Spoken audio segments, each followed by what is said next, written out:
एक ऐसी काली रात जिसने एक हंसते खेलते परिवार की रातों रात जिंदगी ही बदल दी। मैं आज जो कहानी आप लोगों को साहित्य दीप पे सुनाने वाला हूँ, उस कहानी का नाम है दफ्तरी। मुझे पता है कि आपको कहानियाँ सुनना पसंद हैं, तभी आप मेरे चैनल पर आए हैं। और आजकल जो है वो AI वीडियोस बहुत ज़्यादा चल रही हैं, लेकिन मैं एक पाठक के तौर पर आप सभी श्रोता समाज को अपनी आवाज़ में सुनाना चाहता हूँ और अपने अंदाज में कहानी को आप लोगों के सामने पेश करता हूँ। तो अगर हमारा अंदाज आप लोगों को अच्छा लगे तो चैनल को अपना प्यार ज़रूर दीजिएगा, क्योंकि आपका एक लाइक, एक कमेंट हमको अंदर से पुश करता है। तो आइए हम कहानी शुरू करते हैं। रफ़ाकत हुसैन मेरे दफ्तर का एक दफ्तरी था। 10 रुपये मासिक वेतन पाता था। 2-3 रुपये बाहर के फुटकर काम में मिल जाते थे, यही उसकी जीविका थी। पर वह अपनी दशा पर संतुष्ट था। उसकी अतिरिक्त अवस्था को ज्ञात नहीं, पर वह सदैव साफ सुथरे कपड़े पहनता और प्रसन्नचित रहता। कर्ज इस श्रेणी के मनुष्यों का आभूषण है। रफ़ाकत पर इसका जादू ना चलता था।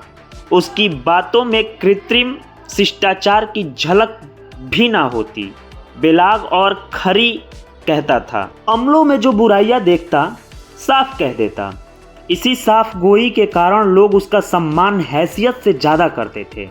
उसे पशुओं में विशेष प्रेम था। एक घोड़ी, एक गाय, कई बकरियां, एक बिल्ली और एक कुत्ता और कुछ मुर्गियां पाल रखी थी।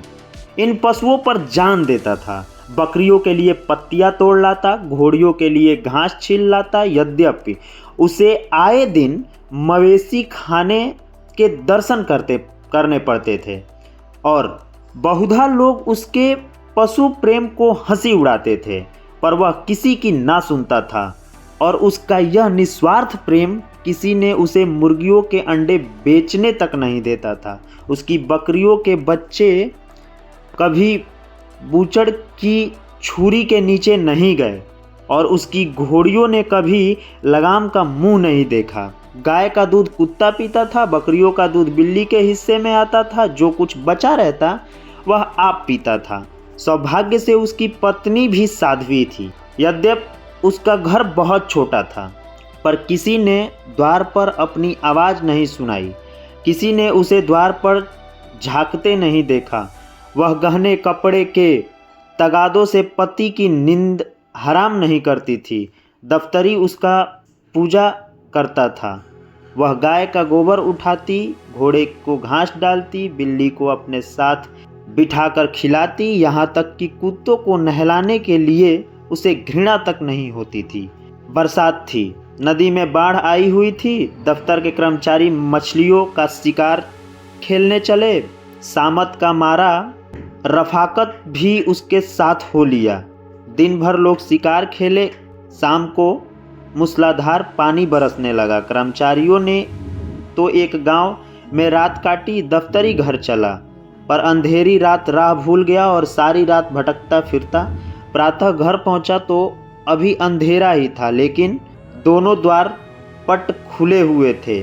उसका कुत्ता पूंछ दबाए करुण स्वर में कहारता हुआ आकर उसके पैर को चाटने लगा। द्वार खुले देखकर दफ्तरी का कलेजा सन्न से हो गया। घर में कदम रखे तो बिल्कुल सन्नाटा था।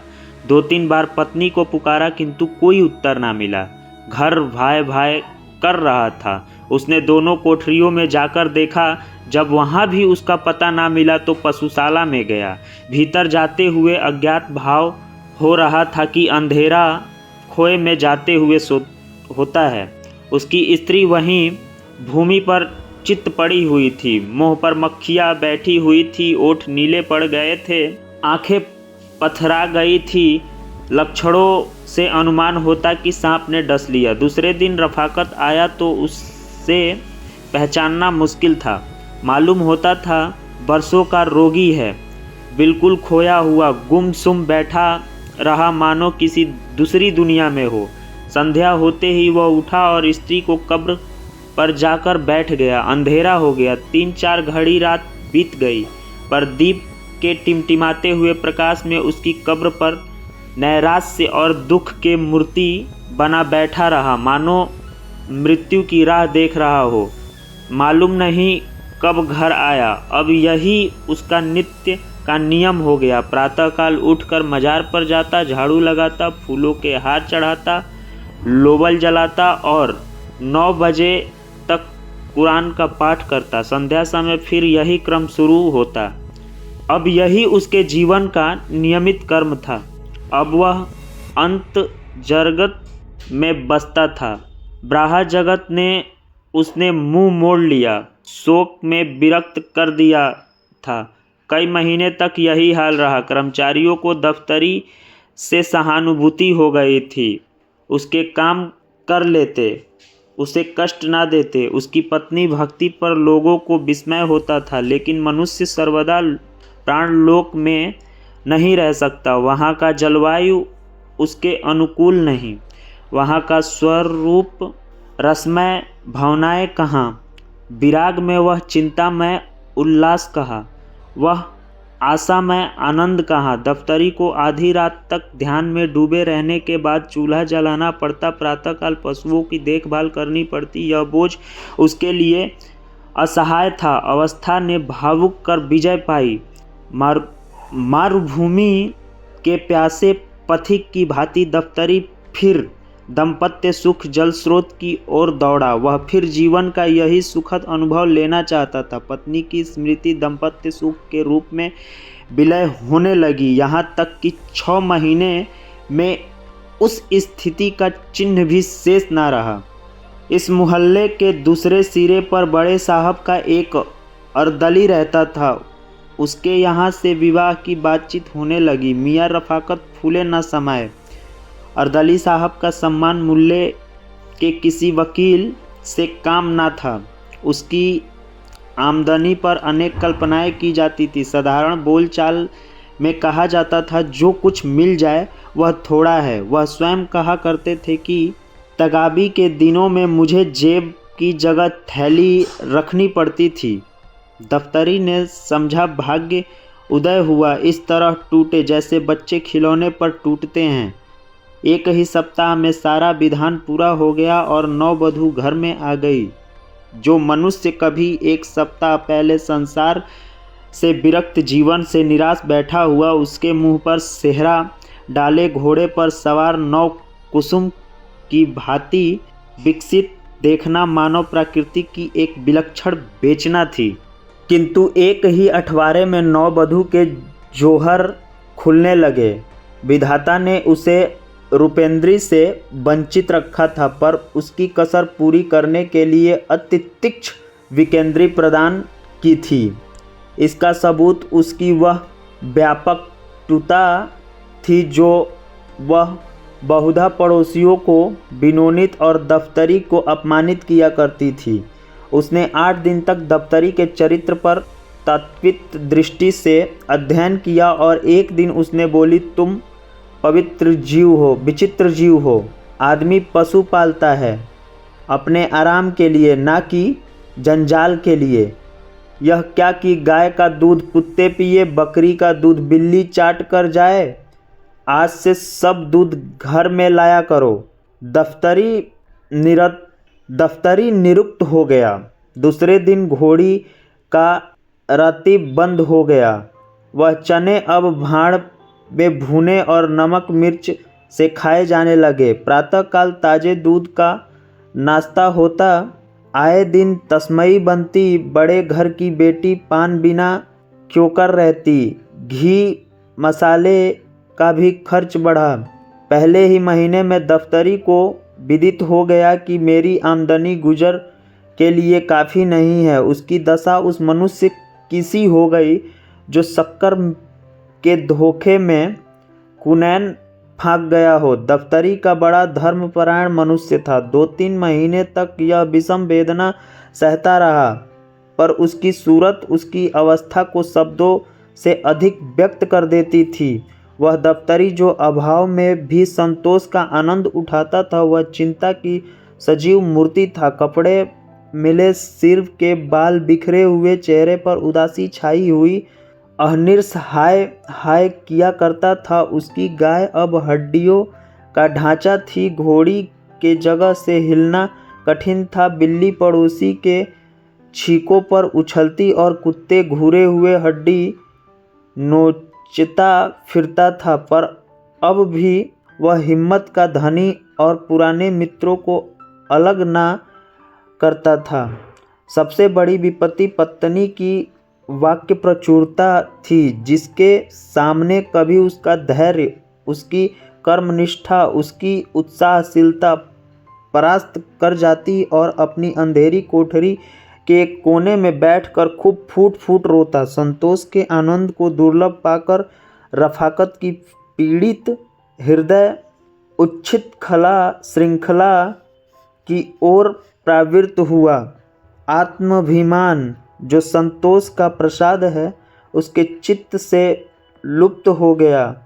उसने फाकेमस्ती का पथ ग्रहण किया। अब उसके पास पानी रखने के लिए कोई बर्तन न था। वह उस कुएं से पानी खींचकर उसी दम पी जाता था जिससे वह जमीन पर बह न जाए। वेतन पाकर अब वह महीने भर का सामान जुटाता। ठंडे पानी और रूखी रोटी से अब उसे तस्कीन न होती। बाजार से बिस्कुट लाता, मलाई के दोनों और कमली आमों की ओर लपकता।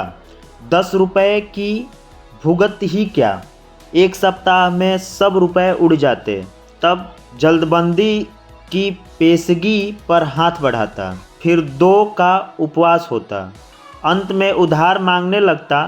सन्ह यह दशा हो गई कि वेतन देनदारों के हाथों में चला जाता और महीने के पहले ही दिन कर्ज लेना शुरू करता। वह पहले दूसरे को मितव्ययित का उपदेश दिया करता था, अब लोग उसे समझाते, पर वह लापरवाही से कहता, साहब आज मिलता है खाते हैं, कल का खुदा मालिक है, मिलेगा खाएंगे, नहीं पढ़कर सोए रहेंगे। उसकी अवस्था अब उस रोगी सी हो गई थी जो आरोग्य लाभ से निराश होकर प्रत्यापत का विचार त्याग दे, जिसमें मृत्यु के आने तक वह भोज्य पदार्थ से भली भांति तृप्त हो जाए। लेकिन अभी तक उसने घोड़ी और गाय न बेची। यहाँ तक कि एक दिन दोनों मवेशी खाने में दाखिल हो गई। बकरियां भी तृषा बेग्राह के पंजे में फंस गई। पोलाव और जर्दे के तस्के में नानबाई का श्रेणी बना दिया था।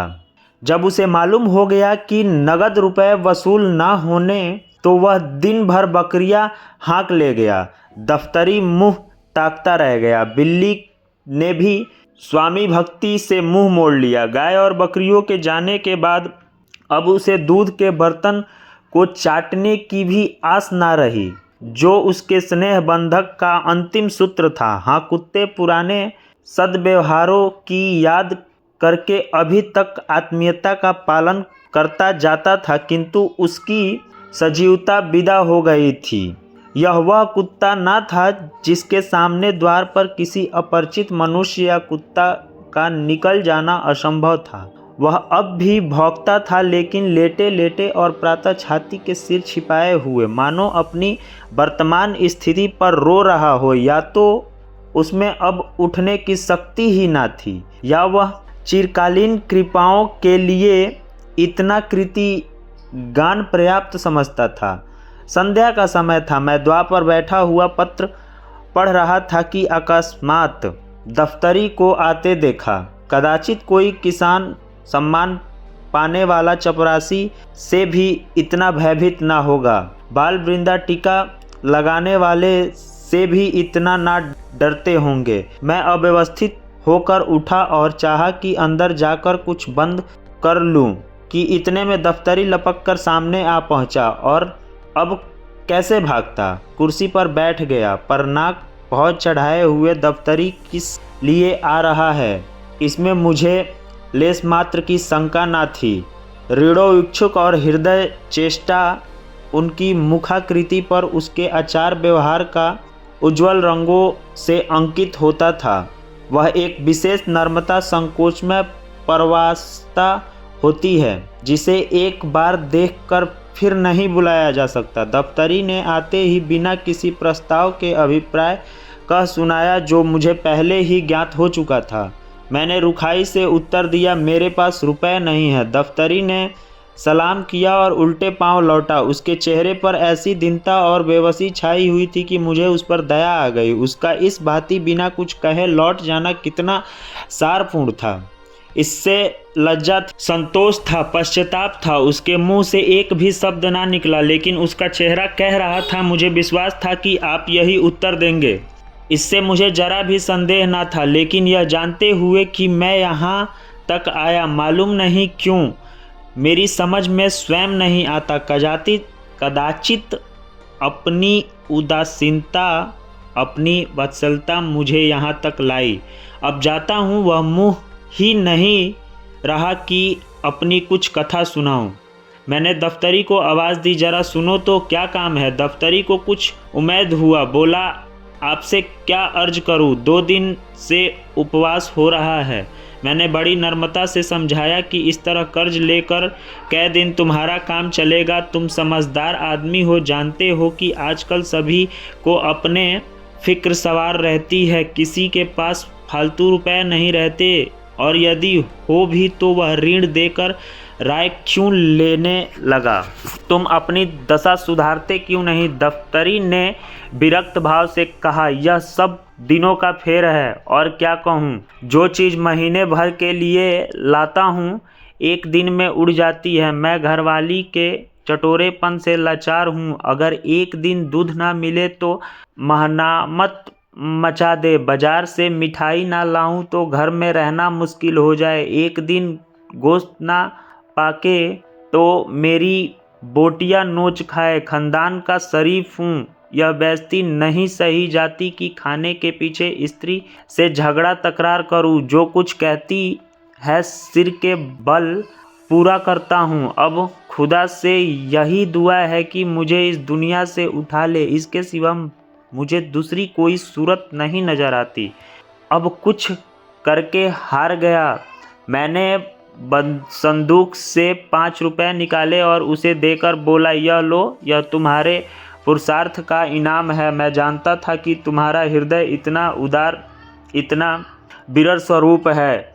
गृहदास के जलने वाले वीर रणक्षेत्र के वीरों से कम महत्वशील नहीं होते। तो ये थी पूरी कहानी। आप लोगों ने सुन ली एक श्रोता की तरह, और मैंने एक पाठक की तरह आप लोगों को पढ़ के सुना दिया। अब बात आती है कि आपको इस तरह की कहानियाँ कैसी लगती हैं, वो आप कमेंट बॉक्स में बताएंगे।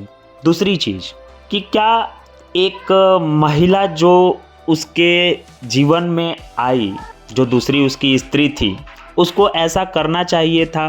तीसरी बात कि आप इस कहानी से क्या शिक्षा लेते हैं, वो कमेंट बॉक्स में बताइए।